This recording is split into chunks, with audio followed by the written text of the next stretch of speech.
ኢየሱስ የተፈጠረው በጊዜ ውስጥ ነው። ስለዚህ ኢየሱስን ጊዜው ይቀድማል የሚለውን ሀሳብ እኔ አሁን ልመልስለት ነበር። ታውቃለህ፣ ልናወራ ስንል ምን አደረገኝ? እሱ አወጣኝ።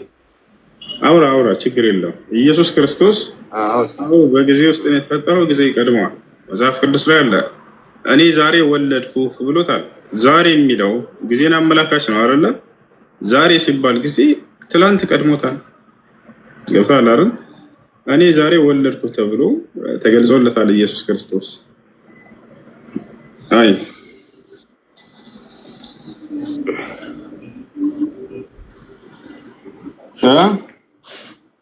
በቃ ሌላ ጊዜ እመልሳለሁ። አውራ አንቺም ለምን? ሰላም አለይኩም ወራህመቱላሂ ወአለይኩም ሰላም ወራህመቱላሂ ወበረካቱ። ይልማ ወጣ። እንዴት ናችሁ? ደህና ናችሁ? ያውና ይህን ተስፋ እግዚአብሔር በሁለተኛው መዝሙር ደግሞ አንተ ልጄ ነህ እኔ ዛሬ ወለድኩህ ተብሎ እንደተጻፈ ኢየሱስን አስነስቶ ለእኛ ለልጆቻቸው ፈጽመዋልና ይላል። ዛሬ በሚለው እንትን ውስጥ ኢየሱስ ክርስቶስ ገብቷል። ዛሬ ወለድኩህ ከተባለ ዛሬ የሚለውን አገላለጽ ትናንት ይቀድመዋል። ስለዚህ ኢየሱስ ክርስቶስ በጊዜ ውስጥ ነው የተፈጠረው። አንተ ትናንት ምን ባይቀድመው ራሱ ዛሬ ወለድኩህ ተብሎ የተገለጸ አካል ነው ኢየሱስ ክርስቶስ። ይህ ጅማሮ አለው። ኢየሱስ ክርስቶስ ጽንሱም ሆነ ህይወቱ ከጊዜ በኋላ የተሰጠ እንደሆነ በዚያ ላይ መጽሐፍ ቅዱስ በደንብ ይገልጽልሃል። ሉቃስ ወንጌል ምዕራፍ 1 ቁጥር 31 እነሆ ትጸንሻለሽ ተብላለች። ጽንስ የሰው ልጅ መገኛ መጀመሪያ ነው። ስለዚህ ኢየሱስ ክርስቶስ በድንግል ማርያም ውስጥ የተጸነሰ እስከሆነ ድረስ የሆነ ጊዜ ቀድሞታል። በደንብ አድርጎ ነው የቀደመው ጊዜ። እሺ ስለ እኔ ካወቃችሁ የሆነ ጊዜ አቧንቢራን የጠራሁት ነበርኩና አሁን ወደ አዲስ አበባ እና መርቤት ገብቼ ትንሽ ብር ሰጥተውኝ መጥቼ ነበር። ሕክምናም ጀምሬያለሁ። ግን እንዳሉ ከሆነ ሰርጀሪ ምናምን ያስፈልጋል ብለውኛል። ግን እርግጠኛ ለመሆን በቃ ይሄን ውጤት አሰርቼ ስመጣ ይሄን አሰራ፣ እዛ ደግሞ ይሄ ልክ አይደለም እኔ እንደፈለግኩት አላነሱም አለ ዶክተሩ። እኔ በቃ ወላሂ ማልቀስ ነው የቀረኝ። በቃ 15 ቀን ወንድማችን አለ ሐኪም ቤት ሄድና ላይ በከፍተኛ በቃና ችግር የለውም። እሺ ጥያቄ ያለው ሰው ይቀጥል። አይ ወአለይኩም ሰላም ወራህመቱላሂ ወበረካቱ።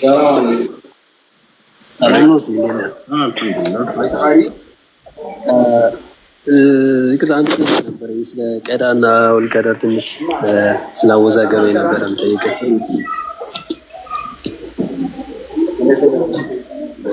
ይሰማል? ይሰማል።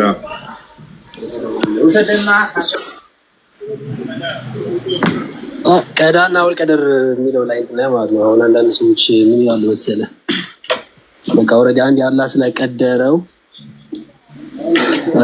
ኦልሬዲ አንድ የተጽፋ ብለው ብዙ ወንጀሎች የሚሰሩ አሉ። እና እስኪ ስለዚህ ላይ ትንሽ ማብራሪያ ብትሰጠኝ። ኦልሬዲ አለ ለምሳሌ መጠጥ የሚጠጡ አሉ፣ ዝሙት የሚሰሩ አሉ፣ በቃ ማንኛውም ወንጀል ይሰራሉ። ከዛ ለምንድን ነው የምትሰሩ ምናምን በስጠይቃቸው ኦልሬዲ አንድ አላህ ቀድሮታል እኮ አላህ ጽፎታል እኮ ብለው እንደዛ እንትን ይላሉ። እስኪ ስለዚህ ትንሽ ማብራሪያ ብትሰጠኝ። እሺ አላህ ስብሓነሁ ወተዓላ ቀድሮታል ሲባል ምን ማለት ነው? አይ ለሁ ዒልሙል ሙስበቅ ፊ አዕማል ልዕባድ።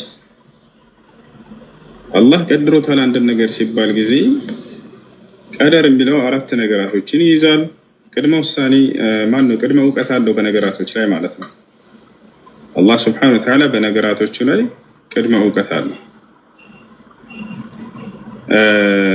አላህ ስብሓነሁ ወተዓላ ነገራቶችን ከመሆናቸው በፊት ያውቃቸዋል ማለት ነው። ታዲያ ጽፎታል ሲባል ያንን የሚያውቀውን ነገር የሚሆነውን ነገር ጽፎታል ማለት ነው። እንዲሆን የጻፈው ነገር አለ፣ ለሁለት ይከፈላል። እሱ እንደሚሆን የጻፈውን ነገር አለ። ምን ማለት ነው?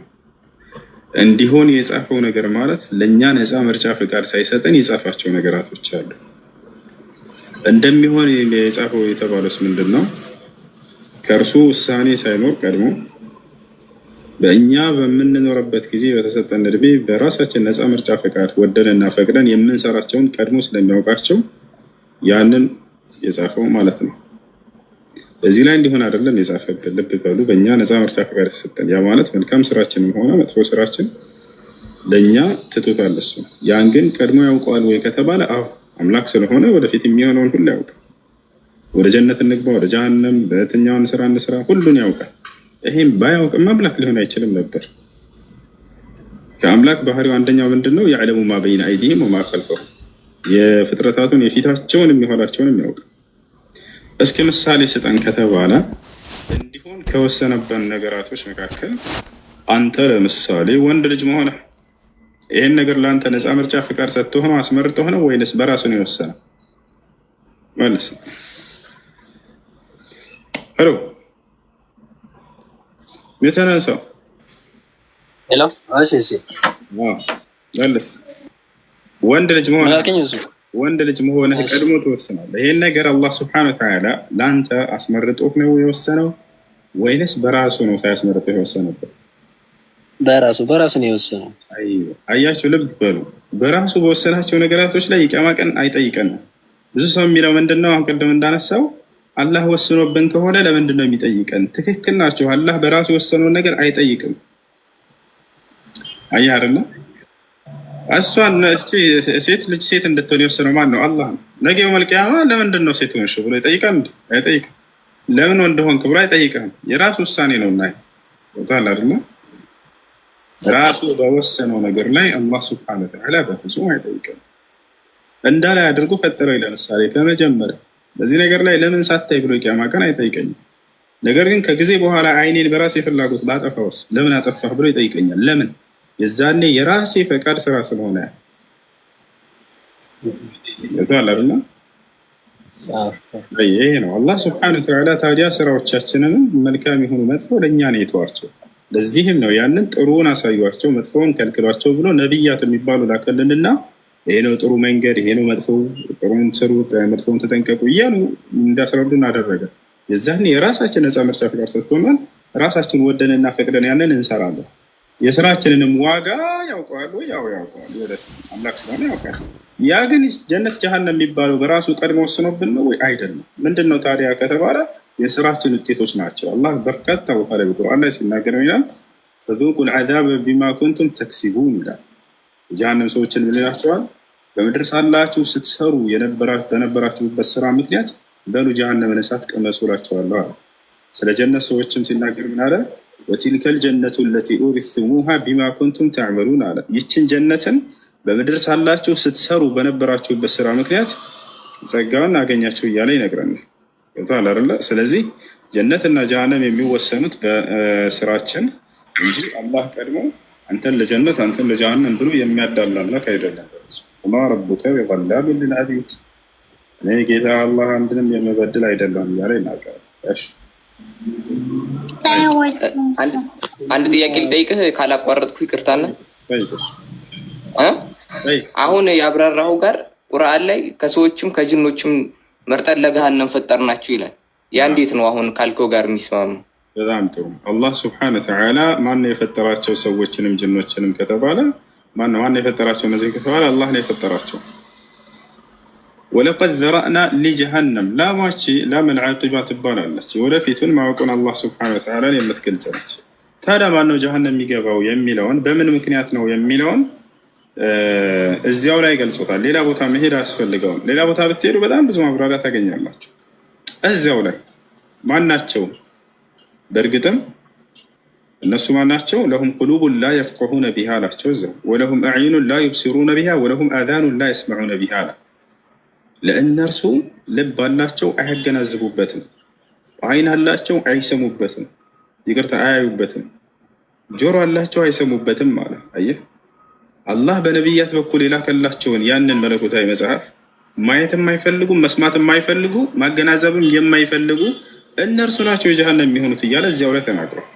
ሌላ ቦታ የትም ሳትሄዱ ቦታቸው አለ እንጂ አስቀድሞ ወስኑባቸዋል ማለት ሳይሆን እነዚህ ሰዎች ናቸው ለጀሃነም የሚሆኑት ብሎ እየገለጻቸው ነው። እሺ ሁለተኛ ጥያቄ ደግሞ እንደሆነ ታውቃለህ?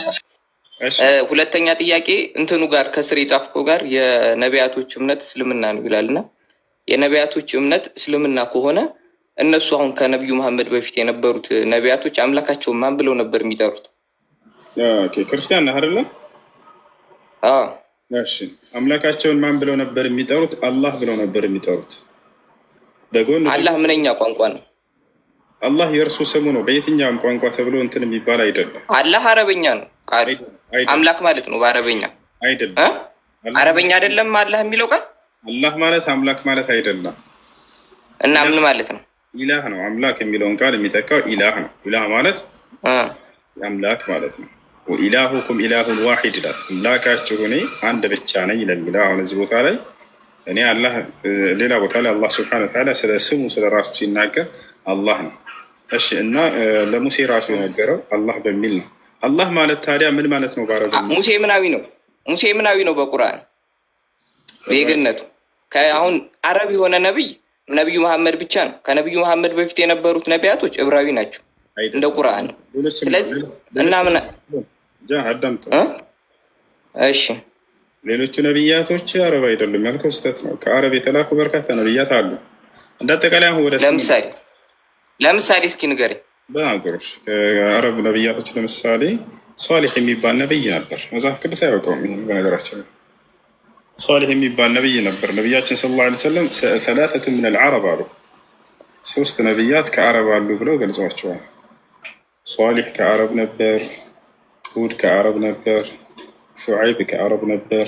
ኢስማኤል መካ ሂዶ እዚያ ነው ሲያስተምር የነበረው። የአረቦች አባት ተብሎ ሁሉ ይገለጻል። እንዳጠቃላይ እነዚህ ሁሉ ከአረብ ናቸው። አምላክን ማን ብለው ይጠሩ ነበር? አላህ ብለው ነበር የሚጠሩት። የገዛ መጽሐፍህ ላይ ላሳይህ ይችላል። ሙሴ ዕብራዊ እኮ ነው። አዳምጠኝ። የገዛ ሙሴ ዕብራዊ ነው። ረጋ በለች ታዲያ ልመልስልህ። እሺ አሳየኝ። ዕብራዊ ነው አልከኝ። ሙሴ ዕብራዊ ለመሆኑ ከቁርአን አሳየኝ እስኪ። ዕብራዊ ለመሆኑ ሙሴ ከቁርአን አይ አይደለም። እኔ እኮ አይደለም። እኔ አሁን ከመጽሐፍ ከቁርአን ላሳይህ። ቁርአን ለራሱ እንደ ማገዣና እንደ ማመሳከሪያ የሚጠቅሰው መጽሐፍ ቅዱስን አንተ ነህ እንጂ ከመጽሐፍ ቅዱስ የምታሳይኝ እንዴት እኔ ከቁርአን አሳይሃል? ማስረጃ ስጠኝ። እንደ ማገዣ ቁርአን መጽሐፍ ቅዱስ እንደሚጠቀም ና ትልቁ ላይ ነው። ቁርአን እንደ ማገዣ መጽሐፍ ቅዱስ እንደሚጠቀም ማስረጃ ሳይኝ ከቁርአን የቀደሙትን ሰዎች ጠይቁ ተብሏል ሲወርድላቸው። አሳየኝ ማስረጃ እንደሱ ያለበት።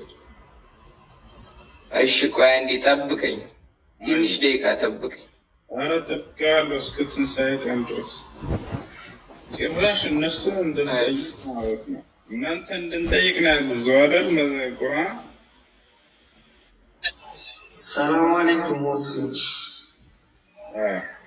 ወአለይኩም ሰላም ወረሕመቱላሂ ወበረካቱህ። ሰላም ነው ወንድሞች፣ እንዴት ነህ? አልሐምዱሊላህ። ጥያቄ ነበረኝና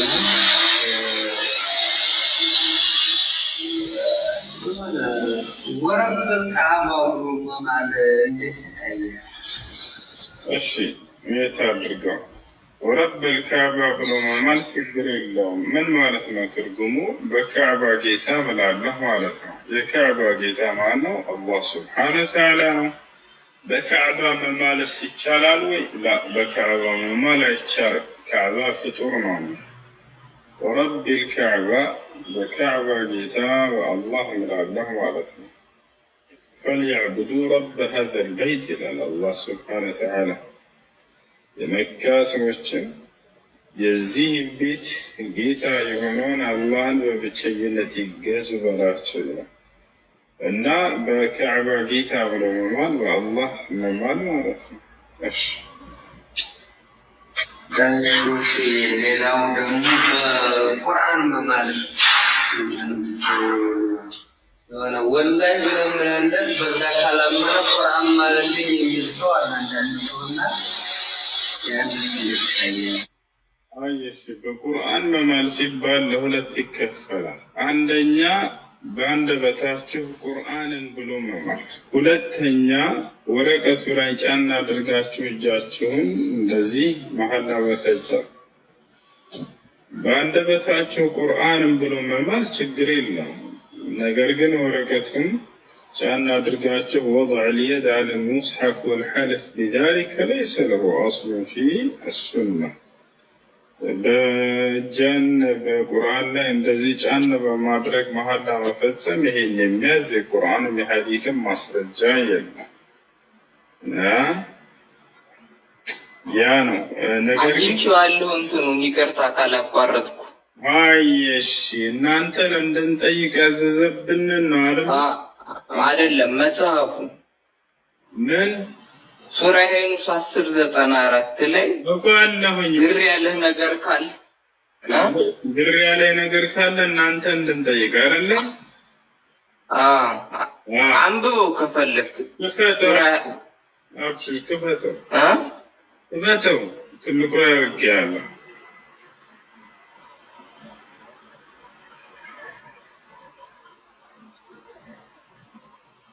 ግር ያለ ነገር ካለ እኛ እንድጠይቁ ታዛችሁ እያለ ነው።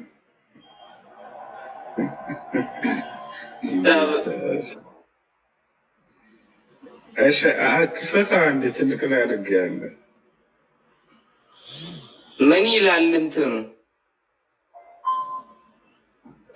ሱራ 10:94 አንተ አንብበው። አይ እኔ ከማነበው አንተ አንብበህ ትርጉሙን ንገረኝ፣ ወይ ሌላም ትርጉም ካለው ሱራ በጣም መረዳት ነው የምትፈልገው አይደለ? ላስረዳ በቃ ሸዳው እንደሚል አይሽ አህራዳ እኔ በክርክር መልክ ምናምን ስላደረግከው ነው ትልቁ ላይ ያለ አድርገህና አውጣ ያልኩህ። እንደዛ ስለማይል እኔ ስለማውቅ ነው። እሺ ለማንኛውም አንብብልህ አንቀጽ ምን ይላል ከተባለ فإن كنت في شك مما أنزلنا إليك فاسأل الذين يقرؤون الكتاب من قبلك لقد جاءك الحق من ربك فلا تكونن من الممترين إلى فإن كنت في شك بترتاري واستبتهون على مما أنزلنا إليك ودعان تباررنا لن من أدرك فاسأل الذين يقرؤون الكتاب من قبلك النزياك أنت بفيت مصحافون سيانبو ينبروسن تأييك على لب بال ما ننالو كأنت بفيت بلو قلت أسو بفيت مصحف وين لو لسل هذا أنت بلي لو تعالى الله تلقلت عونه ما ننالو هذا كرسو بفيت يالوتن تأييك اتبالو كتبالا بسورة الزخرف لله تناقره واسأل من أرسلنا من قبلك من رسلنا محمد هو كأنت بفيت يلاقواتشون نبيات وچين ملائكتين وچين تأييك مالتنا بلو تناقر زي تناقروا سلا نبيات وچين كأنت بفيت بلو قدساتشو يتاقيتواتشو نمتيقاتشو محمد بتأم طول تياكي يتاقيتو نمتيقاتشو تاريا كتوالا نبيات صلى الله عليه وسلم نبيات هلو بإيروساليم وينم بيت المقدس فلسطين يميقينيو የነብያቶች መስጂድ በሆነው እዚያ ላይ አስነስቶላቸው ነበር። ሁሉንም ነብያት አግኝተዋቸዋል። ያገኟቸው ለናሙናነት ያቀል ጠቅሰውልናል ሐዲስ ላይ دخلت بيت المقدس فرأيت الأنبياء ኢየሩሳሌም መስጂድ ውስጥ ገባ ነብያትን ማግኘት እሺ የት አድርጉት ልጅ ተናሐስ ለሆነ ሜሴጅ ሞቲኒ አቴኛ ካንቻ ለሆነ ላይ ባቴኛ አንድ ቤት አድርጉት እሺ ገባህ ጃ ስለዚህ ለነብያቶች ነው እያወራ ያለው። ታዲያ ግን አሁን አንተ ያልከው ነብይ ሆኖ ከቆየ በኋላ ነው እነዚህ ነብያቶች ያገኙ። ይሄ ደግሞ ቁርአን ወረደለት ሰዓት የተነገረው ነው። ማን ነው እንደሱ ያለ? አይ እዛው ላይ ሲወርድለት ጥርጣሬ ካለው ከቀደሙት ነብያት እንዲጠይቅ ነው። የቀደሙት ነብያቶች ሐዲስ እንዳላቸው ታምናለህ አይደል? አሁን ተበርዟል አልተበረዘም ነው እንጂ ሐዲስ እንዳላቸው ታምናለህ። አላህ ራሱ እየተናገረ ካላህ ብለህ አንተ ልታውቅ ነው ነብያቶችን ነው ያልኩት እያለ እየተናገረ አይ እኔ ነብያቶቹ ሐዲስ ጽፈዋል አልጻፉም? ሐዲስን ስለመጻፍ አይደለም። የቀደም ሐዲስ አላችሁ የላቸውም? እነዛ ከሱ በፊት የነበሩት ነብያቶች እነሱን ጠይቅ ነው የተባለው፣ መጽሐፋቸውን አይደለም። የሚያነቡትን ጠይቅ ነው ያለው። አንባቢዎቹን አለ። የት ነው የሚያገኛቸው አንባቢዎች? አሁን እኮ አንተ ነብዩ ያለው ነብዩ መሐመድ ያለውን የምትነግረኝ ቁርአንን አንብበህ ነው አይደል? አዎ አዳምጠኝ። ስለዚህ እነዚህ ነብያቶችን ጠይቅ እንጂ ያለው ስለ መጽሐፍ አላወራም። ይዱና መጽሐፉን አንብቦ አይደለም ያለው። ገብቶሃል? የሚያነቡትን ጠይቅ አለ። የት ናቸው እነሱ ብለን ስናይ መጽሐፉ ላይ የት ያገኛቸዋል ብለን ጠይቅ። አንተ ጥሩ ጥያቄ። የሚያነቡት እኮ የነዛን ነቢያቶች እኮ ኪታብ እኮ ነው የሚያነቡት። የነዛ ነቢያት ኪታብ ስለተጻፈ ያንን የሚያነቡ አይሁዳውያን ነበሩ። እነሱን አይደለም ያለው ነብያቶችን ነው እያልኩህ ነው። ማስረጃ ላሳይህ። አላህ ራሱ ሌላ ቦታ ላይ ፈታው እሱን መልእክተኞቼን ለማለት ነው። እሺ አይ አሁን እኔ እሺ ከተፈታ እንደዛ አሁን ሁለተኛ ጥያቄ ደግሞ አሁን እዚሁ ጋር እንዳልከው የነቢያት እምነት ነው ላልከው አይሁዶች ነበሩ፣ ይሁዲዎች ነበሩ። አሁን ለምሳሌ ክርስትና አለ አይደል? ክርስትና ከመጣ 2000 ዓመቱ ነው። የለም ከዛ በፊት አሁን ክርስትና አለ ካለ ሰው ውሸት ነው። ልክ እንደዛ ከዛ በፊት የነበሩት እምነቶች ይሁዲዎች ናቸው የነበሩት፣ አይሁዶች ናቸው። አንድ አምላክ አለ ብለው የሚያምኑ ናቸው። በጣም ጥሩ። አይሁድስ ጊዜ ገደብ የለውም? በዚህ ጊዜ መጣ ተብሎ የሚታመን ነው ወይንስ ከአዳም ጀምሮ ነበር? አይ አይሁድ ተብለው የሚጠሩት ከይስሐቅ በኋላ ያሉት ናቸው አይደል? ይቅርታ ከአብርሃም በኋላ ያሉት ናቸው። አብርሃም ነው እንዳባታቸው የሚቆጥሩት። ወይ አንዴ አብርሃም አይሁድ ነበር አይደለም? ዕብራዊ ነበር እሱ። አይሁድ እኮ እንደ ዜግነት ነው። ስለዚህ ክርስትና ዕብራዊ ማለት ክርስትናም ሆነ አይሁድ በስም ላይ የተመሰረቱ ናቸው እንጂ ከአምላክ ዘንድ የመጡ ሃይማኖት እና ህግ አይደለም አይደለ? ናቸው እንጂ እንዴት እንደዛ ልትል ቻልክ? በጣም ጥሩ። አይሁድ የሚለው ወደ ማን የሚጠጋ የሆነ ሃይማኖት ነው? ከማን የተያዘ? አይሁድ ማለት ሙሴ የሰጣቸውን ህግ የሚከተሉ ማለት ናቸው። ማለት እነዚህ ምንድን ነው? አይሁድ የሚለው የሃይማኖት መጠሪያ ነው ወይንስ የዘር መጠሪያ ነው? እንትን ነው የሃይማኖት መጠሪያ ነው። ግን በሰዓቱ አምላክ የመረጣቸው ህዝቦች ነበሩ፣ በእነሱ እየተጠቀመ ነበር። እና አሁን ከነዛ ህዝቦች ውጭ የሆነ ዜጋ ካለ በጣም ጥሩ። አይሁድ የሚባል ሃይማኖት እንዳለ መጽሐፍ ቅዱስ ላሳየ። እሺ ላሳየ አንዴ። አይ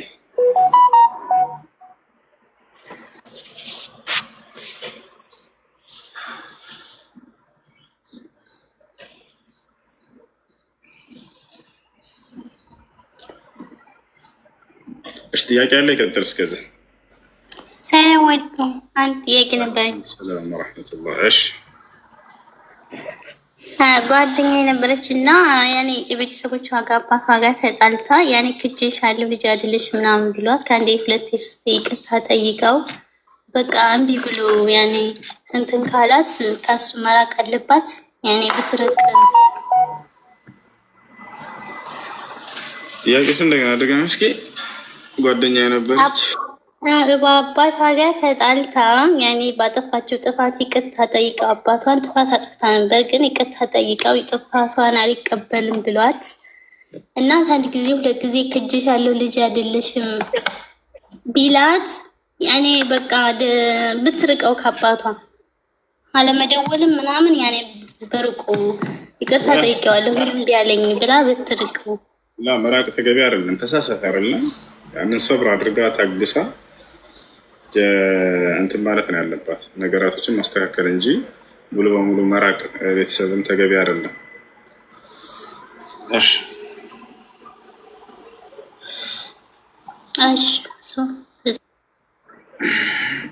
እሺ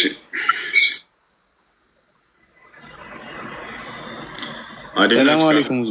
ወአለይኩም ሰላም ወራህመቱላሂ ወበረካቱ። አንድ ጥያቄ ነበረኝ። የመጀመሪያ ልጅ አሁን 7 ወር ሆኖታል ወልጄ ነበርና ሀቂቃውን ግን አላወጣሁም ነበረ። ነገሮች ምናምን አልተመቸኝም፣ አልተሳካልኝም ነበር፣ ገንዘብ ምናምን አልነበረኝም። እንዴት ይታያል? አሁን ላይ ማውጣት እችላለሁ ወይስ መቼ ነው ማውጣት የምችለው?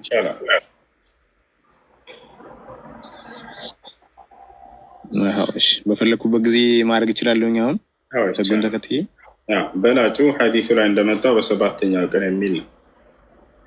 ነቢያችን ሰለላሁ ዐለይሂ ወሰለም ሐዲስ ላይ ሲናገሩ ምን አሉ? ኩሉ መውሉድን ሙርተሃኑን ቢዐቂቀቲህ ይዝበሑ ሊሳቢዒህ ወዩሕለቁ ወዩሰማሉ። ማንኛውም የሚወለድ ህፃን በዐቂቃው የተያዘ ነው አለ። ማለት ዐቂቃ ሊደረግለት ይገባል ነው። በ7ኛው ቀን ይታረድለት፣ በ7ኛው ቀን ስም ይወጣለት፣ በ7ኛው ቀን ጸጉሩ ይላጭለት አሉ። ይህን ማድረግ ያልቻለ ግን በየትኛውም የእድሜ ጊዜ ላይ ቢሆን በቻለበት ጊዜ ዐቂቃ ማድረግ ይችላል። መርሐባሽ ኢንሻአላህ እስልምንም ያለ ይጠብቀን። እሺ ቴንኪው ብዬ ነበር እስካሁን እንትን ያለው። እሺ አገኘ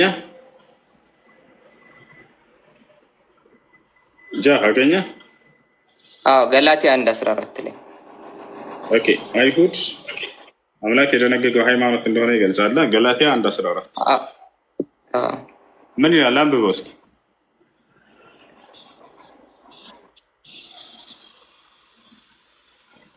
እሺ ገላትያ 1:14 ለአባቶችም ወግ ከመጠን ይልቅ ቀናለሁ በወገኔ ዘንድ በዘመኔ ካሉት ብዙዎችን በአይሁድ ስርዓት ይበልጥ ነበር ይላል።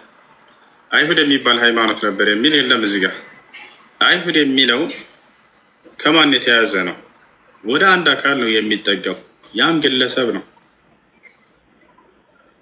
እንጂ አምላክ የደነገገው ሃይማኖት አይደለም። ይህን ህግ እነዚህ ሰዎች ስለተሰጡ ወደ እነዚያ እያስጠጋለህ እንጂ ሃይማኖት ነው አይሁድ እያለ አይደለም እዚህ ቦታ ላይ የአይሁድ ስርዓት የሚለው። እሺ ጃህ አለ?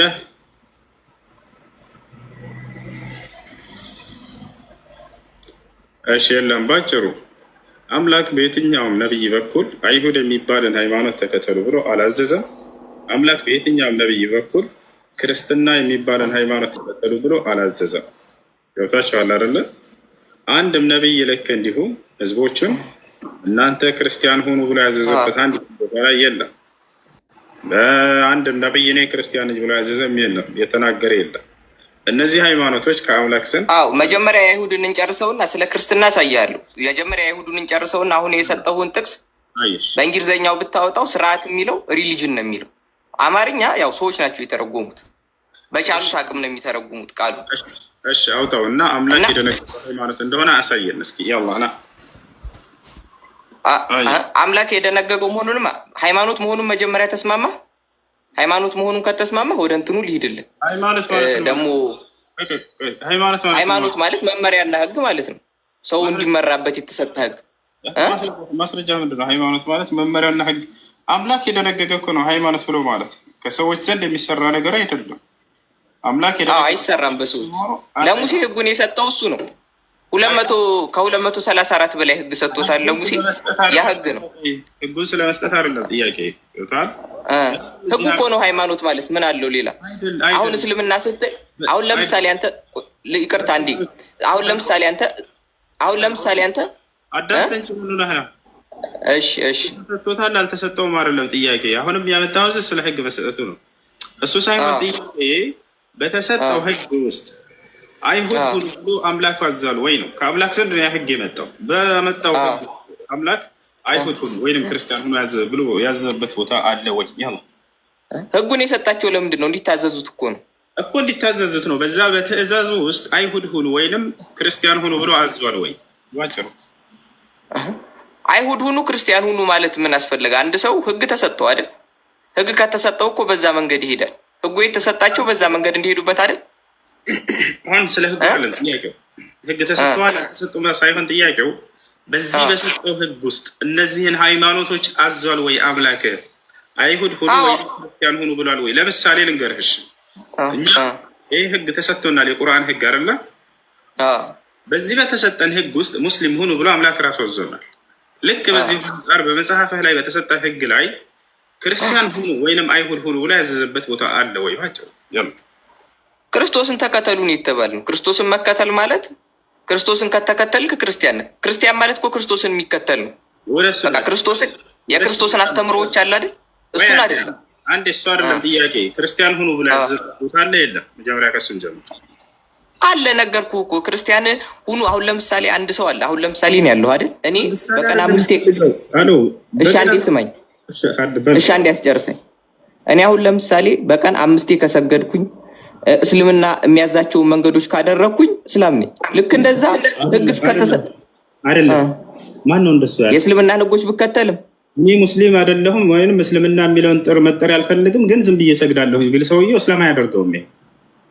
ያ እንደ እናንተ ሊሆን ይችላል። እንደኛ ደግሞ ክርስቲያን ወይ አይሁድ ወይ ምናምን ያ ሰዎች ሊሉ ይችላሉ። ከዛ ውጭ ግን መጽሐፍ ቅዱስን አንድ ሰው እስከተከተለ ድረስ በቀጥተኛው መንገድ ያንን አምላክ እየተከተለ ነው ማለት ነው። አምላክን እየተከተለ ስለመከተሉ አይደለም ጥያቄ። አሁንም ልብ በል፣ ይሄን የሃይማኖት መጠሪያ ስሙን አምላክ ራሱ ሰይሞታል ወይ ነው ጥያቄ። ክርስቲያን የሚለው የለም አይደለም መሰየም ክርስቲያን የሚለው ቃል ሁላ መሰደቢያ ነው። በሰዓቱ ኢየሱስ ክርስቶስን ስለተከተሉ ነው ሰዎች ክርስቲያን ያሏቸው። አይሁዶች ናቸው የጠሯቸው የኢየሱስ ክርስቶስ ተከታይ ስለሆኑ እንጂ እነሱ ወይ ኮርተውበት ምናምን ለራሳቸው ያወጡት ስም አይደለም። ስለዚህ አምላክም የሰጠን ስም አይደለም። በጣም ጥሩ እናመሰግናለን። እሱን ነው የፈለግኩት። ወደ እስልምና ስትመጣ ግን አምላክ ራሱ ነው ከእኔ ዘንድ አደራ ማንም ሰው ሙስሊም ሳይሆን እንዳይመጣ ብሎ ራሱ ያዘናል። ወላ ተሞቱነ ኢላ ወአንቱም ሙስሊሙን ይላል። አደራ ሙስሊሞች ናቸው እንጂ እንዳትሞቱ ይላል። ነብያቶችን ባንደበታቸው እኛ ሙስሊሞች ነን ሲሉ እንሰማቸዋለን። ኑህ ምን አለ? ወን አኩነ ሚነል ሙስሊሚን አለ። ኑህ ራሱ ሲናገር ቅድም ባመጣው ሱራ ዩኑስ ላይ እኔ ከሙስሊሞች እንደሆን ታዝዣለሁ ይላል። ያዕቆብ ለልጆቹ አደራ ልጆቼ ሙስሊሞች ሳትሆኑ እንዳትሞቱ ይላቸዋል። ወላ ተሞቱነ ኢላ ወአንቱም ሙስሊሙን አላቸው። ሙስሊሞች ናቸው እንጂ እንዳትሞቱ ይላቸዋል። ሐዋርያቶች ቃል በቃል ራሳቸው ሌላ ሰው አይደለም ያላቸው ራሳቸው እኛ ሙስሊሞች ነን ሲሉ እናያቸዋለን። ወኢዝ አውሐይቱ ኢለል ሐዋርይን አን አሚኑ ቢ ወቢረሱሊ ቃሉ አመና ወሽሀዱ ቢአንና ሙስሊሙን ሐዋርያቶች እኛ ሙስሊሞች ነን ሲሉ እንሰማቸዋለን። ሐዋርያት የምትለኝ ኢየሱስ ክርስቶስን ተከታዮች ነው? አዎ። ቢያት አንተ ከቁርአን ነው የምትነግረኝ? አሁን የምትጠቅስልኝ ነው መጽሐፍ ቅዱስ ላይ ነው? አዎ፣ በቁርአን ላይ ቃል በቃል ሐዋርያቶች የክርስቶስ ተከታዮች እኛ ሙስሊሞች ነን ይላሉ። አሁን ለምሳሌ አንድ ነገር ልንገር። አሁን ለምሳሌ የሆነ ወንጀል ቢሰራ እና ፍርድ ቤት ላይ ብትሄድ ማለት ነው ምስክር ትጠየቃለህ አይደል? እውነት ነው። ከዛ ምስክር የአይን ሊሆን ይችላል፣ በጆሮ የሰማ ሊሆን ይችላል፣ ከሰው የሰማ ሊሆን ይችላል። ሁሉም ምስክርነቶች ተቀባይነት አላቸው። እና አሁን አንተ እየነገርከኝ ያለው ስለ ኢየሱስ ክርስቶስ እና በሰዓቱ ስለነበሩት ሐዋርያት ነው። አሁን መጽሐፍ ቅዱስን የጻፉት ሰዎች አሁን የኢየሱስ ክርስቶስ ታሪክ የተጻፈው 4 ወንጌል ላይ ነው እና ሐዋርያት ናቸው የጻፉት፣ በአይናቸው ያዩ ማለት ነው። አንተ ደግሞ አሁን እየነገርከኝ ያለው መጽሐፍ በአይናቸው ያዩ ሰዎች ናቸው የጻፉት። በአይናቸው ያዩ ሰዎች የኢየሱስ ክርስቶስን ሞቱን ትንሣኤውን ያዩ ሰዎች ጽፈዋል። አንተ እየነገርከኝ ያለው ደግሞ ኢየሱስ ክርስቶስ ከሞተ ከብዙ ዓመት በኋላ የተጻፈ መጽሐፍ ላይ የተጻፈን ነገር ነው የምትለኝ። የአይን እማኝ አይደሉም የጻፉት ሰዎች? ብዙ ነገር ተሳሳትኩ። ወላሂ ትንሣኤውን አይተዋል ብለኛል አይደል? ኢየሱስ ክርስቶስ ትንሣኤ ሲያደርግ ያ ማለት ከቀብሩ ሲነሳ ያየ አንድ ሐዋርያ አለ? ከቀብሩ ሲነሳ ሳይሆን መነሳቱን ከተነሳ በኋላ ይተውታል ትንሣኤውን። ሞትና ትንሣኤውን ያዩ አትበላ። ትንሣኤውን ያየ ማንም ሐዋርያ የለም። ትንሣኤ ማለት እኮ አሁን ለምሳሌ አንተ የሞተ ዘመድ ቢኖርህ ሞቱን አይተሃል ብልህ ግዴታ ሲሞት አይተሃል ማለት ነው። መሞቱን እርግጠኛ ሆናል እንደሞተ። ቀብሩም ላይ ልትገኝ ትችላለህ። እንዴት ነው እያወራን ያለ ነው? ይሄማ የሚሆን ነገር እኮ ነው፣ የታወቀ ነገር ነው። አንተ ሞቶ ተነስቷል ክርስቶስ ትንሣኤ ሲያደርግ ያየ አንድ ሰው ልታመጣልኝ አትችልም። ከሐዋርያቶች ማንም የለም። ሰምተው ነው እነሱ ራሱ የጻፉልህ። በስማ በለው ነው። መነሳቱን አይተዋል። ተነስቶ ተገልጦላቸዋል። ከተነሳ በኋላ ከሞት ያዳምጠኝ። አሁን ጥያቄው ከዛ በኋላ ስላለው አለ ሲነሳ ትንሣኤ ሲያደርግ አይተዋል ወይ ነው ጥያቄው። ያየ የለም። እዚህ ላይ ጊዜ አትፍጭ። ማንም ያየ የለም። ሐዋርያቶች አላዩም ሲነሳ። እሺ ወደ ዋና ሀሳብ ሂድ። ሲነሳ አላየሁም እና አሁን እየነገርኩ ያለሁት እና አሁን ይሄን ታሪክ ማለት ነው የጻፉት እነሱ ናቸው፣ የአይን እማኞች ናቸው። ኢየሱስ ክርስቶስ በምድር ላይ መኖሩ ሲሰቀል አይተዋል። ሌላውን ሽቶ ትንሣኤውን ሲሰቀል አይተዋል እነዛ ሰዎች። እሺ እነዚህ መጽሐፍ ቅዱስን ይዘው ያፈሉት ሰዎች ይህን ሁሉ ክስተት አይተዋል ነው አይደለ? አይተዋልና ያየ ነው። ነቢዩ መሐመድ ደግሞ ሰለላሁ ዐለይሂ ወሰለም አላዩም። ስለዚህ የምስክርነቱ የእነርሱ በላጭ ነው እያልከኝ ነው አይደለ? ባጭሩ በጣም ጥሩ። ብዙ ነገር ላስረዳህ ከዚህ ውስጥ አንደኛ ነቢዩ መሐመድ ሰለላሁ ዐለይሂ ወሰለም የዛኔ የአይን እማኝ ነበሩ አይተዋል ወይ ለሚለው ትክክል ነው፣ አላዩም እርሳቸው አንተ በመጣህበት ሚዛን ማለት ነው። ግን ይሄን ቃል የገለጠላቸው ሁሉን የሚያውቅ የሆነ አምላክ ነው። አምላክ ደግሞ ስላለፈው ሁሉ የሚያውቅ ነው። አላህ በቁርአን ላይ ቁል አንዘለሁ አለዚ ያዕለሙ ሲረ ፊ ሰማዋት ወልአርድ ይላል። ሙሐመድ ሆይ ይህን ቁርአን በሰማይ በምድር ያለን ድብቅ ሚስጥርን የሚያውቅ ከሆነው ከአምላክ ዘንድ ተወረደላችሁ በላቸው ይላል። ገብቶሃል አይደለ? ያዕለሙ ማ በይነ አይዲሂም ወማ ኸልፈሁም፣ እኔ ፍጥረታቶችን ሁሉ የኋላቸውንም የፊታቸውንም ሁሉ አውቃለሁኝ የሚል አምላክ ራሱ ነው የገለጠው። ገብቶሃል አይደለ? የአምላክ ምስክር እንጂ እርሳቸው ይዘው የመጡት ከራሳቸው ቢሆን ኑሮ ትክክል ነው። በዮሐንስ በክርስቶስ ጊዜ አልነበሩም እርሳቸው። ከክርስቶስ በኋላ ከ600 ምናምን ዓመት በኋላ ነው የመጡት። የራሳቸው ምስክር አይደለም። ይሄ ግን አምላክ ራሱ ገባኝ። አይ አሁን አምላክ ሲገልጽላቸው ይቅርታ ገባኝ። አምላክ ነው የገለጸላቸው አልክና አምላክ በነቢያቱ እስከ ሲናገር ቆየና ሀዲሶችንም ሲያወርድ ቆይቶ መጨረሻ ላይ ምን ችግር ስላለ ነው እነዛ ሁሉ ሀዲሶች ተበርዟል ተብሎ ቁርአን የመጣው? ለምን እነዛ ተቀባይነት አጡ? ምን አዲስ የተለየ ነገር? አሁን ለምሳሌ በመጽሐፍ ቅዱስ ሁሉም ነቢያቶች ሲመጡ አዲስ ነገር ይዘው መጥተዋል። ነቢዩ መሐመድ ሲመጡ ምን የተለየ ነገር ይዘው መጥተው ነው? የኔ አሁን ጥያቄ ምን የተለየ ነገር ይዘው መጡ? ምንስ የተበላሸ ስርዓት ነበር መጽሐፍ ቅዱስ ውስጥ? በጣም ጥሩ። የተበላሸው ትልቁ ስርዓት በነቢያት ትምህርት አምላክ ትምህርት ከነቢያት መካከል አንድ ነቢይ የሆነውን ክርስቶስን አስመለኩ። የሃይማኖት ሰዎች ነን የሚሉ ሰዎች ትልቁ ስህተት የሰሩት ይሄ ነው። በነቢያት መጽሐፍ ቅዱስ አምልኩ ይላል ኢየሱስ ክርስቶስን አንድ ጊዜ እኮ ስለማይል እኮ ነው። እነዚህ ሰዎች አምልኩ ያልተባሉትን አካል እያመለኩ አገኟቸው። በዚህን ጊዜ ነቢያችን ወደ መጽሐፍ ቅዱስ ስህተት ገና ልመጣልህ ነው። ቦታል አይደለ? ወደሱ እመጣለሁ። አሁን እዚህ ቦታ ላይ ከነቢያት መካከል አንድ ነቢይን በነቢያት ትምህርት ስም የነቢያትን መጽሐፍ ይዘናል ብለው ክርስቶስን ያስመልካሉ። አሁን ለምሳሌ እኔ አላመልክም። ቆይ ልነግርህ እኮ ነው። አሁን አንተ ያልገባህ ነገር ስላለ ነው። አሁን ለምሳሌ እኔ ያለሁ አላመልክም። መጽሐፍ ቅዱስም አምልኩም እንደዛ አይልም። ኢየሱስ ክርስቶስንም አምልኩም አይልም። መጽሐፍ ቅዱስ የሚለው እግዚአብሔር አምላክ አንድ አምላክ ነው፣ አንድ ነው። ወደሱ ልምጣለሽ። በቃ አንተ ምንድነው እምነትህ? ጆቫ ነህ? እኔ ጆቫ ነህ? እሺ በቃ አዳምጠኝ። እንግዲህ አሁን መጽሐፍ ቅዱስ ላይ የተሰሩ ስህተቶችን ልግለጽልህ። አዲስ ነገር ይዘህ የመጡት ብለህ በግልጽ ጠይቀሃል። መጽሐፉ ላይ የተሳሳተ ነገር አይደለም። ለምሳሌ ልንገር፣ የነቢያቶችን ክብርና የአምላክ ክብር የክርስቶስንም እንዲሁ በክርስቶስ ላይ የተሰሩ የተነገሩ ስህተቶችን ከመጽሐፉ አንጻር ያሉትን ልጥቀስልህ። ለምሳሌ ሃሩን ነቢይ እንደሆነ መጽሐፍ ቅዱስ ይገልጻል አይደለ? ኦሪት ዘጸአት ምዕራፍ 7 ቁጥር 1 ላይ ሃሩን ነቢይ እግዚአብሔር ለሙሴ ምን አለው? ሙሴ በፈርዖን ላይ አንተን አምላክ አድርጌሃለሁ፣ ልክ እንዲሁ ደግሞ ሃሩንን ደግሞ ነቢይ አድርጌልሃለሁ ብሎታል። እንግዲህ ይህ ነቢይ ወደ አምላክ ብቻ የሚጠራ ነው አይደል? ነቢይ ብሎ ማለት የአምላክን ቃል ተከብሎ ለሰዎች የሚያደርስና የሚያስተምር ነው። አምላክን አምልኩ እያለ የሚጠራ ነው። ነገር ግን ዘጸአት ምዕራፍ 32 ከቁጥር 1 ጀምረህ ሄደህ ብታነበው ሃሩን ለእስራኤል ሰዎች የወይፈን ጣዖት እንደሰራላቸው ታውቃለህ አይደለ? ይሄ ነው ከግብፅ ያስወጣቸው ብሎ ሰጥቷቸዋል። ይህን ነገር ቁርአን ነቢያችን ሰለላሁ ዐለይሂ ወሰለምን አላህ ስብሐነሁ ወተዓላ አስነሳና በእርሳቸው ላይ ባወረደው ቃል በቁርአን ላይ ይሄን ታሪክ ሲገልጽልን ያን ጣዖት በፍጹም ሃሩን አልሰራም ብሎ አረመው። መጽሐፉን አየኸው? በፍጹም ሳምራዊ አንድ ሳምራዊ ሰው እንጂ ሳሚሪ የሚባል ሰው እንጂ ይሄን የሰራላቸው ያንን ጣዖት ፈአضለሁም ሳሚሪ ይላል። ሳሚሪይም አሳሳታቸው የሙሴን ህዝቦች እያለ ይገልጻል። እንዳውም ሃሩን ተው ጌታችሁን አላህን ፍሩ ብሎ ከልክሏቸው ነበረ። ገብቶሃል አይደለ? ያንን ቁርአን መጣና አረመው። በፍጹም ነቢይ ጣዖትን ሰርቶ ለህዝቦች ይሄ ነው አምላክ ሊል አይችልም። እንደው ይሰዋታል እንጂ ማለት ነው። ወደ አምላክ ብቻ ነው የሚጠራው። ቁርአን መጥቶ ይሄን ነገር አስተካከለ። ሌላ ምን አደረገ? ነቢዮች አይሳሳቱም ብለህ ነው የምታምነው? ነቢዮች አንድ ሌላውን ድረስ እኮ ያለ ወደ ነቢያት ይሳሳታሉ አይሳሳቱ ቀጣይ እናወራለን። አሁን መጽሐፉ ላይ ስለተነገሩ ስህተቶች ቁርአን ያረማቸውና አዲስ ነገር ይዟቸው የመጣው የሚለውን እየነገርኩት ነው። ሁለተኛ ያዕቆብ አባቱን ኢስሐቅን እንዳጭበረበረው የወንድሙን የኤሳውን በረከት ቀምቶ እንደተቀበለ መጽሐፍ ቅዱስ ይገልጻል አይደለ?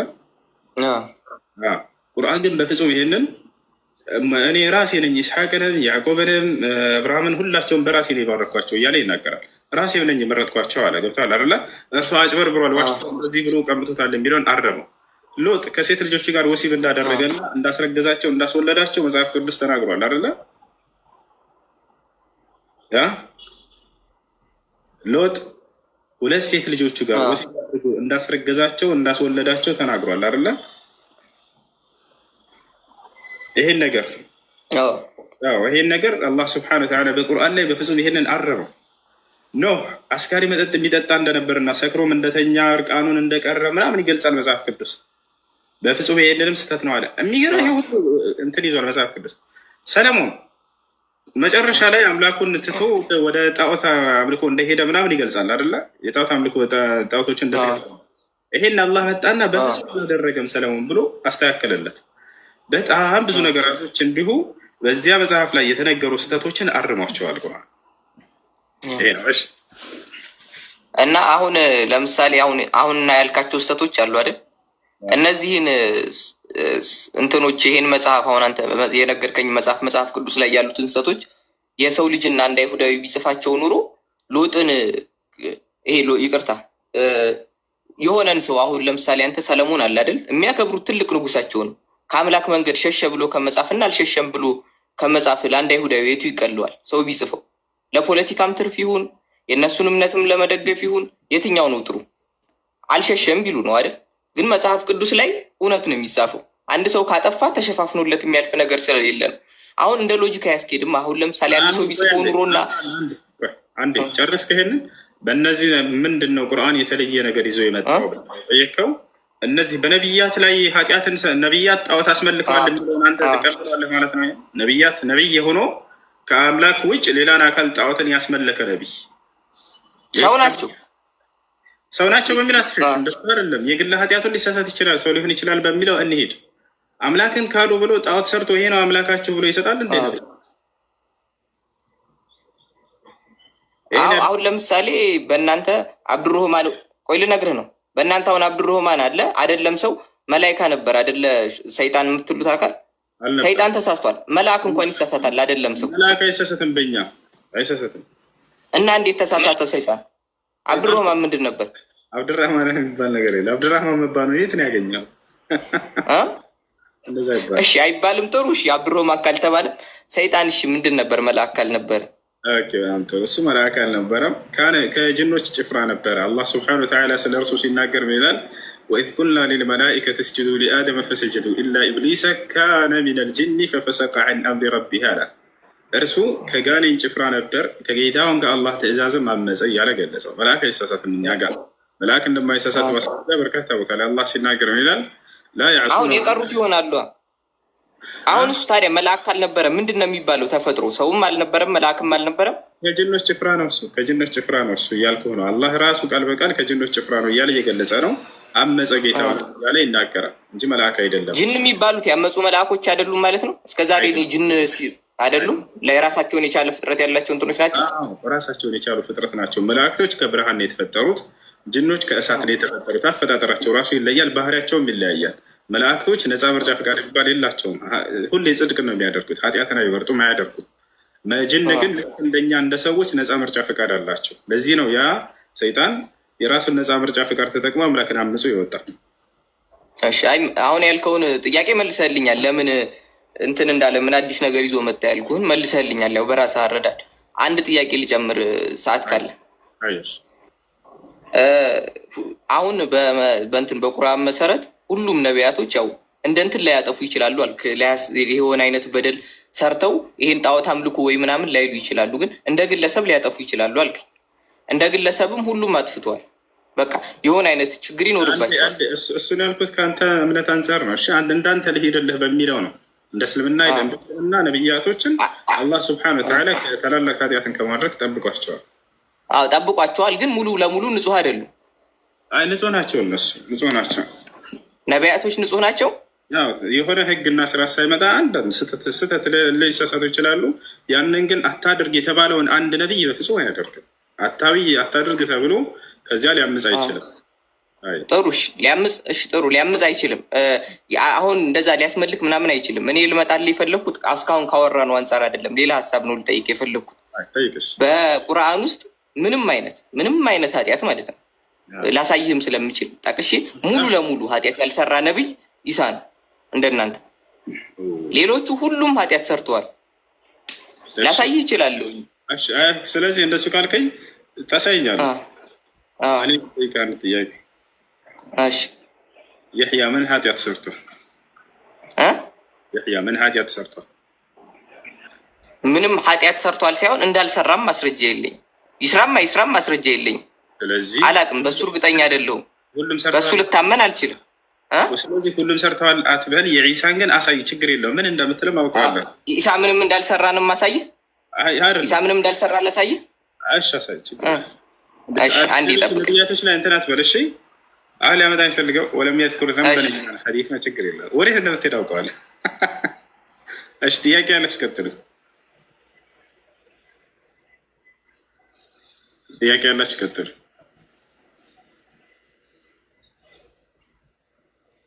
ከሌላችሁ ውረዱ። ነዝሉሁም ተሕት ብስርዓ።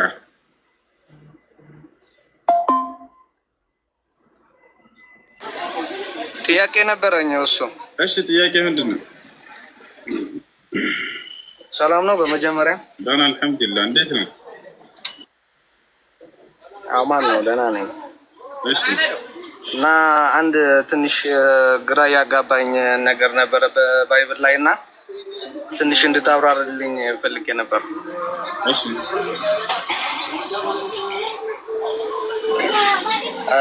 ቦታው እንኳን ብዙም ስላላወቁት አንተ ታውቋለህ ብዬ ነው። እንትኑ ትንሽ ልንገርክና ከዛ ትነግረኛለህ። አሁን ለምሳሌ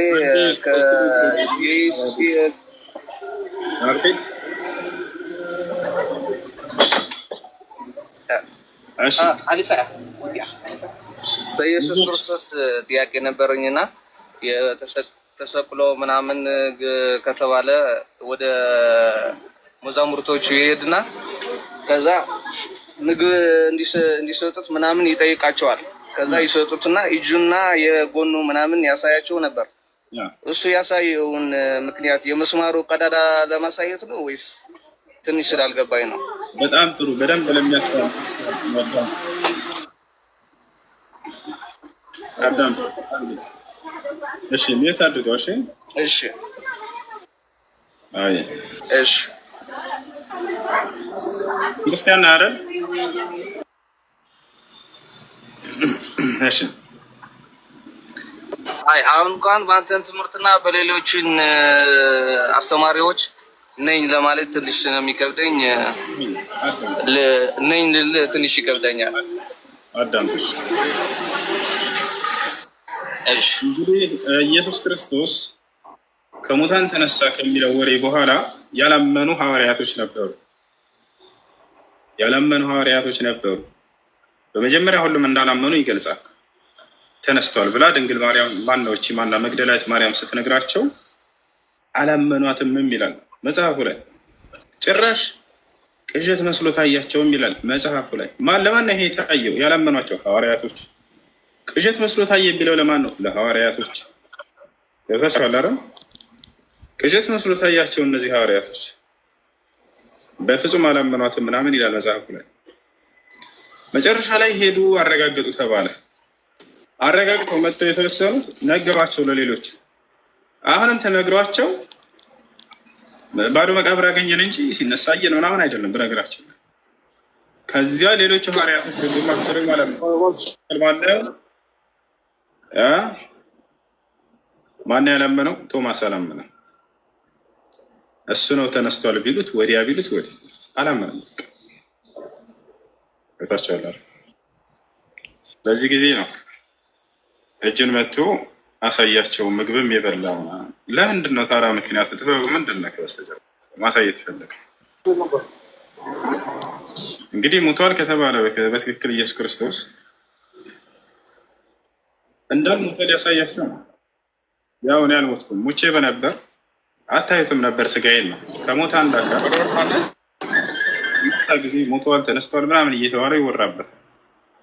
መብላቱን የሚያሳያቸው እንዳልሞት ሊያሳያቸው ነው። ያው አልሞትኩም አለሁኝ ነው። ልክ እንዲሁ ደግሞ ምግብ እየበላ ቢያሳያቸው ያው አካሌ ብሎ ማሳየት የፈለገው መንፈስ አይደለሁም ነው መልእክቱ። ያው ስጋዬ እንዳለ ነው አለሁኝ ነው።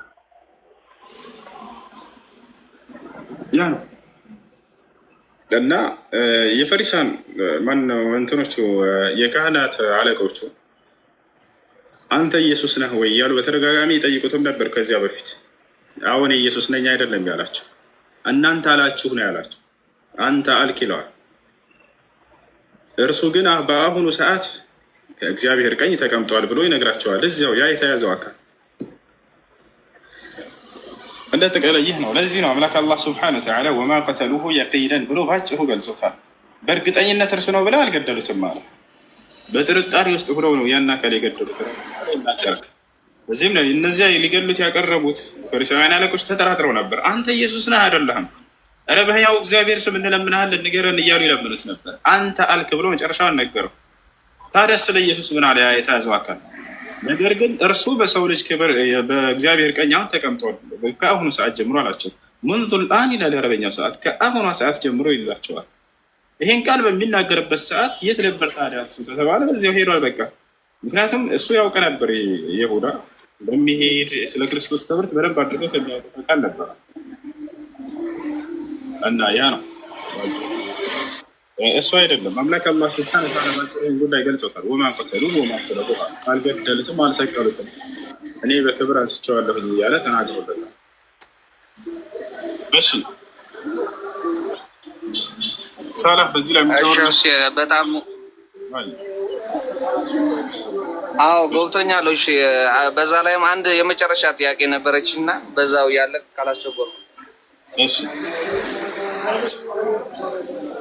ከዛ ቀጥሎ የምነግራችሁ ነገር ብዙ አለ። አሁን ግን ልትሸክሙት አትችሉም። እሱ የእውነት መንፈስ የመጣ ጊዜ ወደ እውነት ይመራቸዋል።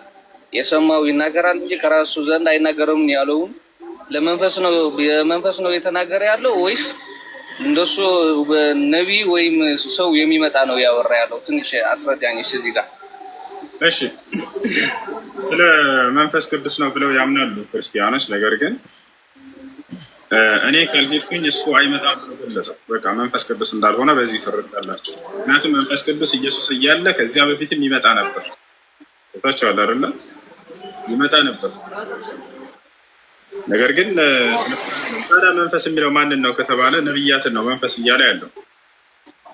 ነብያትን መንፈስ ብሎ ይጠራቸዋል። ዮሐንስ መልእክት ላይ ልጆች ሆይ መናፍስት ሁሉ ከእግዚአብሔር ናቸው ብላችሁ አትመኑ፣ ይልቁንስ ሐሰተኛ ነብያት ወደ ዓለም ገብተዋልና እያለ ይናገራል።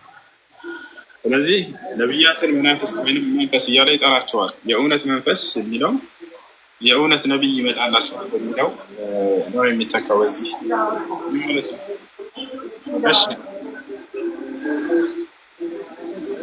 እሺ ከጨረሳችሁ ለንገር ጥቅሱን ንገረን። እሺ ሱረተል መሪም 19 ላይ ነው ያለው። ሱራ መርየም 19 ምን ይላል እዚያ ጋር? ኢየሱስ ክርስቶስ ንጹህ እንደሆነ ነው እዛ ጋር የሚናገረው። ከኃጢአት ኖ ከኃጢአት ይላል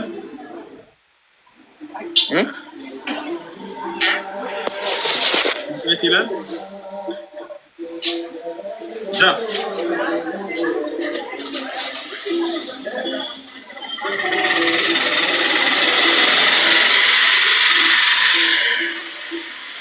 ዘኪያ ማለት ምን ማለት ነው በአረበኛ? አሁን ተጠይቀውን ተመለስ። ከኃጢአት ይላል። ምን ልመልስ? ከኃጢአት ይላል። ንጹህ ነኝ ይላል። ከምንድን ነው ንጹህ የሆነው? እኔ እንጃ። ከንጹህ ነኝ ይላል እዛ ላይ። አሁን እዚህ ጋር ማንኛውም ሕፃን ልጅ እንደ እስልምና ማንኛውም ከእናቱ ሆድ የሚወጣ ሕፃን ልጅ ያለ ኃጢአት ንጹህ ነው። እሱን የተለየ የሚያደርገው አይደለም። አንተ ግን በሄድከው መንገድ እንዳው ኢየሱስ ኃጢአትን አልሰራ የሚያስብል አይደለም። እኔ ኃጢአት የለኝም ስወለድ፣ አንተ ኃጢአት የለህም፣ ሳላህ ኃጢአት የለውም፣ ማነው ኃጢአት የለው? እንደ እስልምና አንድ ሰው ሲወለድ ከኃጢአት ንጹህ ነው።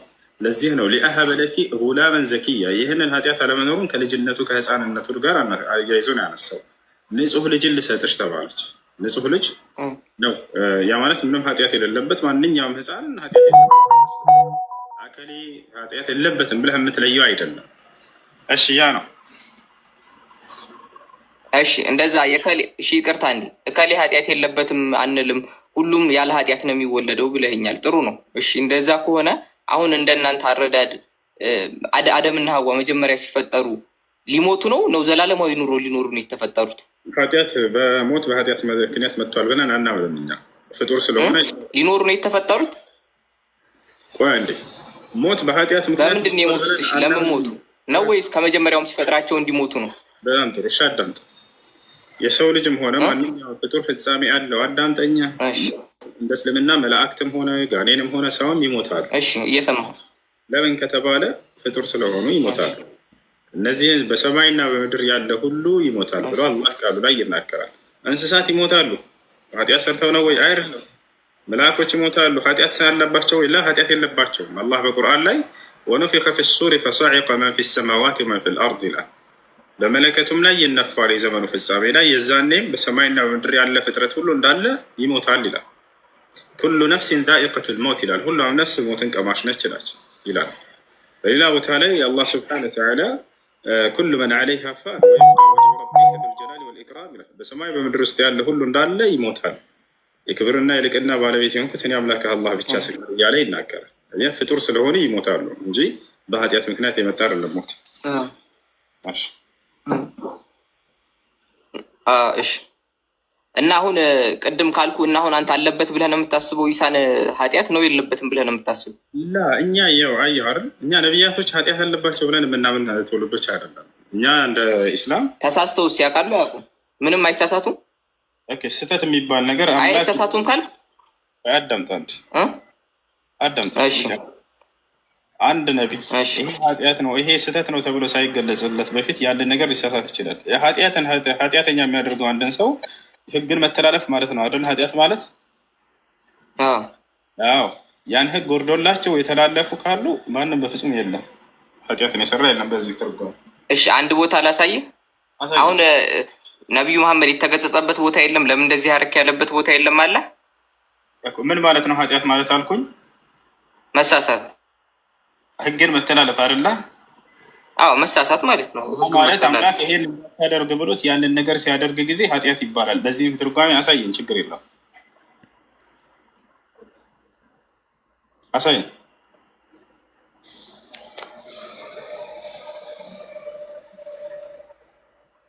እሺ ታሪኩ ወይንም ከታች ያለው መካከል ላይ ያለው እሺ አለ ሰላም ነው። ሰላም ነው። እንዴት አለ ይመስገን ሁሉ ሰላም አልሐምዱሊላህ። ክብሩ ይስፋ ለመድኃኒዓለም እና እየሰማችሁ ነበር እና በጣም እየሰማችሁ ነበር እና ብቻ ጥያቄ አለኝ እና አንተም የትኛውን የፈለከውን እንጠይቀኝ እመልስልሃለሁ። ለአንተም ደግሞ ጥያቄ አለኝ የፈለከውን ጥያቄ። እሺ ከነቢያቶች ለመጀመሪያ ጊዜ ስላሴን የሰበከው ነቢይ ማን ነበር? ከነቢያቶች ለመጀመሪያ ጊዜ ስላሴን የሰበከው የመጽሐፍ ቅዱስ ነቢይ ማን ነው? ኦኬ ስላሴ የሚለው መጽሐፍ ቅዱስ ላይ የለም። በነገራችን ስላሴ የሚለው መጽሐፍ ቅዱስ ላይ የለም። እሺ ግን ስለ አብ ስለ ወልድ ስለ መንፈስ ቅዱስ የሚያወራ አለ።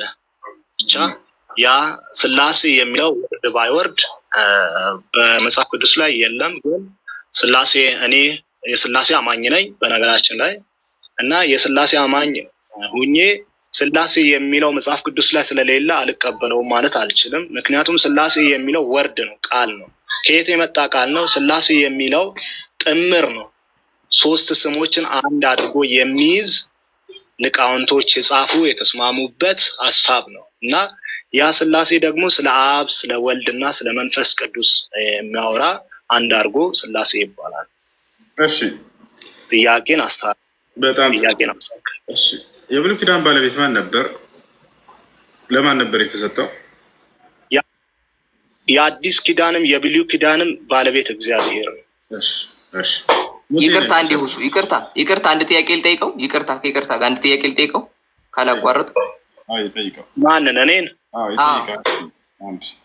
እሺ ጠይቀው የፈለከውን። እሺ አሁን አንተ መጽሐፍ ቅዱስ ውስጥ አብ ወልድ መንፈስ ቅዱስ ተጠርተዋል እንጂ ስላሴ የሚል ስም የለም እና ሶስቱ በተከታታይ ስለተጠሩ አንድ አምላክ ናቸው ብለን እናምናለን ብለኸኛል። መጽሐፍ ቅዱስ ላይ እንትን አጵሎስ ተከለ ጳውሎስ አጠጣ የሚያሳድግ ግን እግዚአብሔር ነው ይላል። ሶስቱን እንዴት ስላሴ ናችሁ ብላችሁ ማመን ከበዳችሁ? ጳውሎስ አጵሎስና እግዚአብሔር አንድ ላይ ተጠርቷል። አንድ ላይ ከተጠራ እግዚአብሔር ነው ማለት ነው። አንድ ላይ ስራ እንደሚሰሩ ነው የሚናገረው። አረ አትሳሰት አባቴ፣ እንደዛ አይወራም። ሲጀመር ሰውን ከእግዚአብሔር ጋር ኮምፔር አይደረግም በፍጹም ስህተት። ሰውንማ ኮምፔር አድርጋችሁ ኢየሱስ ሰው አይደለም እንዴ? ኮምፔር አድርጋችሁት እኮ ታዲያ ኢየሱስ አምላክ ነው። ዘላለም የፈጠረ አንተንም እኔንም የፈጠረ አምላክ ነው እንጂ ሰው አይደለም። ሰው የሆነው ዘላለም ነው የሚለውን አንተና እኔን ሊያድነን የሰው መልክ ይዞ የሚለውን ማዳኑን ተወውና ዘላለም የሚለውን የታገኘው ነው የምልህ። የኃጢአትን መልክ ይዞ መጣ። ስለ ኃጢአትን ያልጠየቅኩም። ዘላለም የሚለውን የታገኘው ምኑን? ዘላለም አልከኝ። ከዘላለም ጀምሮ አልከኝ። እንደዛ የሚላለ መጽሐፍ ቅዱስ ላይ ኢየሱስ የነበረው ዓለም ሳይፈጠር የውሃ ፈሳሾች ሳይፈጠሩ ተራሮች ሳይፈጠሩ የፍጥረታት ሁሉ የመጀመሪያ ያለ የመጀመሪያ እንደዛ የሚለው አሁን አንተ የነገርከኝ መጽሐፍ ቅዱስ ላይ መዝሙር 113 ላይ ምን ይላል መሰለህ? አሁን አንተ ተራሮች ሳይፈጠሩ ምን ሳይፈጠሩ አልከኝ። ተራሮች ሳይፈጠሩ ተራሮች ላይ ብቻ አይደለም፣ መዝሙር ላይ ብቻ አይደለም፣ በሌላ ማስረጃም አለ። መዝሙር ላይ ብቻ ቆይ አሁን እንድነግርህ እኮ ነው። አንተ እዛው ያልከው ጥቅስ ላይ ተራሮች ሳይመሰረቱ ከዋክብቶች ሳይመሰረቱ ከሆድ ወለድኩህ ይላል። ከሆድ ወለድኩህ ማለት እንደዚህ ተራሮችም ሳይመሰረቱ ምንም ሳይመሰረቱ በፊት ኢየሱስ ክርስቶስ እንደተፈጠረ ይናገራል እኮ እዛው ላይ። ዘላለማዊ አይደለም። መዝሙር 113 ምን ይላል? እስኪ መጽሐፍ ቅዱስ ካለ አንብበው። አንተ የጠቀስከው ጥቅስ ራሱ ኢየሱስ ክርስቶስ እንደተፈጠረ ነው የሚናገረው። የተፈጠረ የሚለውን አሳየኝ እስቲ። አዎ መዝሙር 113 ላይ ያወጣልኩ። እዛ ቦታ ላይ ተፈጠረ የሚል አለ፣ ተፈጠረ የሚል አለ። ተፈጠረ የሚል ትፈልጋለህ? እሺ ተፈጠረ የሚል ከፈለክ ደግሞ ሌላ ቦታ ልንገር። ተፈጠረ የሚለው የበኩር ፍጥረት ነው አይደለም? ተፈጠረ የሚለውን አውጣ በእናትህ። እሺ እኮ ሊያሳይህ እኮ ነው የፍጥረት። እሺ ላውጣልህ። ስለዚህ የፍጥረት በኩር ነው አይደለም ወይ ያለህ? የፍጥረት በኩር ነው ማለት በቃ ነገሮች ሁሉ ሳይፈጠሩ በፊት ነበረ ማለት ነው። ከፍጥረት ግን አልወጣም። እሱ ከፍጥረቶች ነው ግን በኩር ነው ከነሱ መካከል አይደለም። አይደለም ከፍጥረት የወጣ ነው የነበረ ነው። ነገሮች ሳይፈጠሩ በፊት ያሉት ግን ከነሱ የበኩር ልጅ ማለት ምን ማለት ነው? የበኩር ልጅ አሁን አንተ እከሌ የበኩር ልጄ ነው ብትል ልጅ አይደለም ማለት ነው። እከሌ የበኩር ልጄ ነው ብትል የበኩር ልጅ በኩሩ ማን ነው? ልጅ ማለት ነው። የበኩር ልጅ ከማይብሉ ውጣና አሁን እኔ የበኩር ልጄ ነው ይሄ ብለህ ልጅ አይደለም ማለት ነው። የበኩር ልጅ ማለት ዛጋ ልጅም ነው። ስለ እግዚአብሔር ነው እያወራ እግዚአብሔር ነው። የበኩር ዛጋ የመጀመሪያ ፍጥረት ማለት እኮ ነው ትርጉሙ። በኩር ማለት ምን ማለት ነው? ስንተኛ ቋንቋ ነው አማርኛ? በኩር ማለት የመጀመሪያ ማለት ነው። አዎ የመጀመሪያ የበኩር ፍጥረት ማለት የመጀመሪያ ፍጥረት ማለት እኮ ነው። ሌላ እኮ ነገር የለውም። የበኩር ፍጥረት ማለት ምን ማለት ነው? አይደለም የበኩር ፍጥረት አይደለም። የመጀመሪያ ማለት ከነገሮች ቀድሞ ማለት ነው። የበኩር ልጅ ማለት የበኩር ልጅ የበኩር ልጅ የፍጥረት ሁሉ በኩር ነው ይላል። ተው እሱን ይሄንን ልጅ የሚለውን ትተው የበኩር ፍጥረት ነው። የበኩር ፍጥረት ነው የሚለውን አውጣ። እሺ የበኩር ያውልህ ሌላ አንተ ጨምረህ ምናምን ሌላ ነገር እንድታመጣ አልፈልግም። የበኩር ፍጥረት ነው የሚለውን ወርድ ባይ ወርድ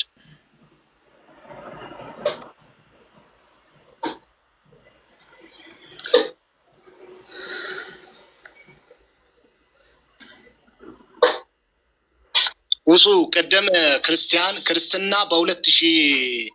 ከ2000 በኋላ ነው የጀመረው ብላችሁ አውርታችሁ ነበር። ይሄ ስህተት ነው።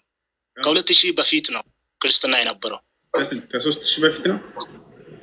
ከ2025 ዓመት በፊት ነው ክርስትና የነበረው እንጂ ከ3000 በፊት ራሱ አልነበረም። ከ3000 በፊት ነው የነበረው ክርስትና። እሺ እንደዛ ከነበረ ክርስትና ምንድነው የቃሉ ትርጉም? የቃሉ ትርጉም ምንድነው? ቃሉ ትርጉም አይደለም። የቃሉ ትርጉም አይደለም። ቃሉ አገባኝ። ቃሉ የትኛውን መሰየም ትችላለህ። ክርስትና የነበረው 2000 አይደለም ነው እያልኩ ያለው። እሺ ክርስቲያን ነበሩ እነ ሙሴ ጀመረው የሚለው ማስረጃ አምጣሽ። ሙሴ ክርስቲያን ነው የሚለው ማስረጃ አምጣ። እየጠየቀ እኮ ነው ታሪኩ። ሙሴ ክርስቲያን የለም አለመኖሩ ብቻውን እኮ ማስረጃ ነው። ላነግርህ እኮ ነው ማስረጃው። ክርስቲያን ነው ክርስቲያን ነው። ሙሴ ክርስቲያን ነበር። አብርሃምም ክርስቲያን ሙሴ ክርስቲያን ነበር የሚለው ማስረጃ አምጣ እስኪ። ሙሴ ክርስቲያን አንተ እሺ ማስረጃ 2000 ላይ ጀመረው የሚለውን አምጣ። ስትጠይቅ 2000 ላይ ማን ጀመረ ማስረጃ? ይቅርታ ሙሴ ክርስቲያን ነው አለ ማስረጃ አምጣ ሲባል ማስረጃ የለው። እዛ ከ2000 ለመጀመሩ ማስረጃ አምጣ ይላል። የሙሴን ብቻ አይደለም እኔ እያልኩ ያለው ሙሴን ብቻ አይደለም ያ ከያዕቆብም ሁሉም የክርስቲያን ናቸው። እሺ ክርስትና የጀመረው ከአብርሃም አዳምጥ አንድ ክርስቲያን እሺ አንድ ጥያቄ ቆይ አንዴ ሁሱ ይቅርታ ኢየሱስ ክርስቶስን የሰቀሉት ምኖች ናቸው ኢየሱስ ክርስቶስን የሰቀሉት አይሁድ የሚባል ሃይማኖት ነበር አልነበረም አይሁድ የሚባል ስርዓት እንጂ ሃይማኖት በለው እኔ እንጃ ለማልቀበለው በለው እንዴት ፈሪሳውያን ምንድን ነበሩ ፈሪሳውያን የሃይማኖት አባቶች አልነበሩም እንዴ ሰዱቃውያን የሃይማኖት አባቶች አልነበሩም እንዴ አንተ ቆል አይሁድ ግን አልተቀበሉትም የማወራውንም በቃ እነሱ አልተቀበሉትም መቀበሉን ሳይሆን እየነገርኩ ያለሁት ከዛ በፊት የነበሩት እነሱ እኮ እየተከተሉ የነበሩት የሙሴን ሕግ ነው አይደል ሙሴ የሰጣቸውን ሕግ ነው እየተከተሉ የነበሩት የነሱ ሃይማኖት አይሁዳዊ ነው እንጂ ክርስቲያን አልነበሩ ሙሴም ራሱ አይሁዳዊ ነበር የሙሴን ሕግ አይደለም ሲቀበሉ የነበሩ እና የማንን ነው አይምሮ ከራሳቸው ከልፈው ያወሩ ከራሳቸው ከአይምሮአቸው አውጥተው ከራሳቸው ጨምረው የሚከተሉት የሙሴን ብቻ ነው የሚከተሉት ፈሪሳውያንም ሳፊያንም ሊቃውንትም ጳጳሳትም የሙሴን ብቻ አይደለም ሲከተሉ ነበር ሐሳብ ጨምረው ሌላ ሐሳብንም ጨምረው ለምሳሌ ኤውር ላይ ከተወሰነ ኪሎ ሜትር በላይ መሄድ አይቻልም ይሄ ለሙሴ እግዚአብሔር ጽፎ ሰጥቶ ነበር ከዚህ ያህል ኪሎ ሜትር በላይ አይራመዱ ተብሎ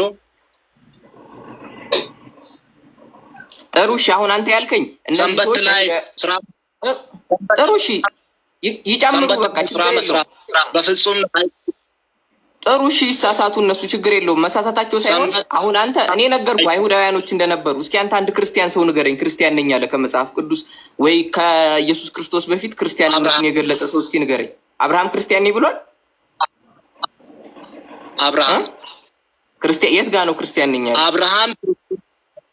አብርሃም ክርስቲያን እንደነበረ በምን አወቅ የተፈለፈላችሁበትን ያንን አለትን ያን አብርሃም የክርስቲያኖች ሁሉ አባት እንደነበረ ሳራም ደግሞ የክርስቲያኖች ሁሉ እናት እንደነበረች መጽሐፍ ቅዱስ በደንብ አብራርቶ አስቀምጧል የክርስቲያን እናት መሆንና ክርስቲያን መሆን እኮ ይለያያል አንዴ አሁን የክርስቲያን አሁን ለምሳሌ ነው እኔ ለምሳሌ እኔን ያስተማረኝን አባቴ ነው ምለው የቀለም አባቴ ስለሆነ ማለት ነው እኔን ያስተማረኝን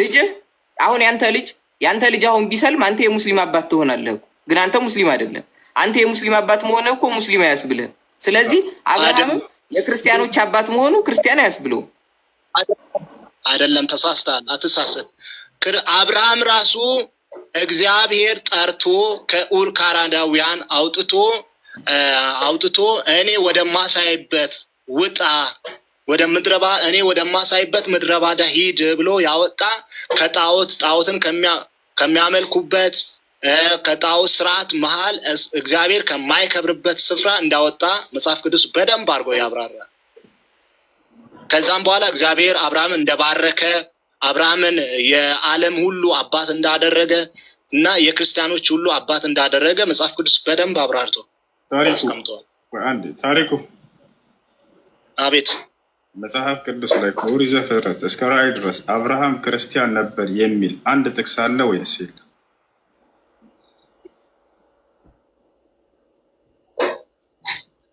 አዎ አለ። የቱ ጋር?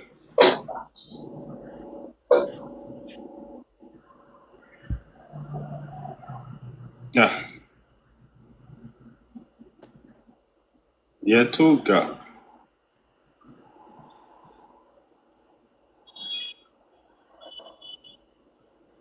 ታሪኩ በጌታ ሰው በጌታ ዘመንህን ይባርከው። የዛሬው ቀን ያንተ ነው። መለስ ተቆጣጠርከን እኮ።